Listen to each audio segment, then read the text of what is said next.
Si vous avez bien suivi les étapes de notre vidéo, comment faire un assemblage en plat joint, partie 1, les pièces de bois sont presque prêtes à être collées. Étape 1, le marquage.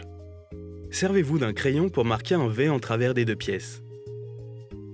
Cela vous fournira un repère précis pour positionner les deux pièces de bois avant de les encoller. Servez-vous d'une règle pour marquer les points où vous planterez les clous. Pour cet assemblage, nous planterons 2 clous et nous aurons donc à faire 2 marques sur chaque pièce. Une fois que vous avez marqué le premier morceau de bois, répétez les étapes sur le second morceau. Mesurez le milieu à l'aide de la règle et marquez-le au tranchet de traçage. Servez-vous d'un trusquin pour marquer les 4 centres. Étape 2, percer. Pointez chacun des centres, 2 sur chaque pièce. Percez les trous avec une chignole.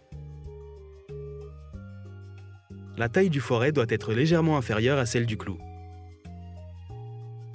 Étape 3, collage et finition. Serrez un clou dans l'établi, coupez la tête du clou avec une scie à métaux.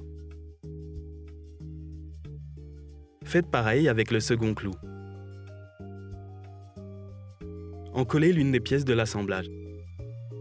Répartissez la colle de façon régulière avec un bâton mélangeur. Prenez les clous et trempez-les dans la colle. Enfoncez-les dans la pièce de bois au marteau. Le côté pointu des clous devrait pointer vers le haut. Appliquez de la colle sur le second morceau de bois. Alignez les 2 morceaux en faisant bien attention à l'alignement du V.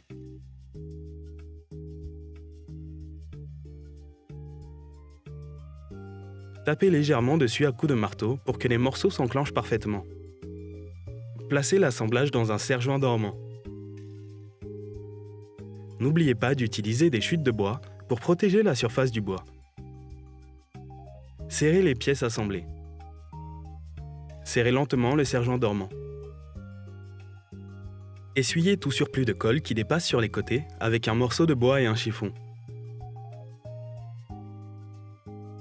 Servez-vous d'une règle pour vérifier que le morceau de bois est bien plan. S'il le faut, servez-vous d'un maillet pour bien aligner les 2 pièces. Laissez la colle sécher pendant 3 à 4 heures. Raclez tous les repères de marquage avec une lame de rabot jusqu'à les effacer.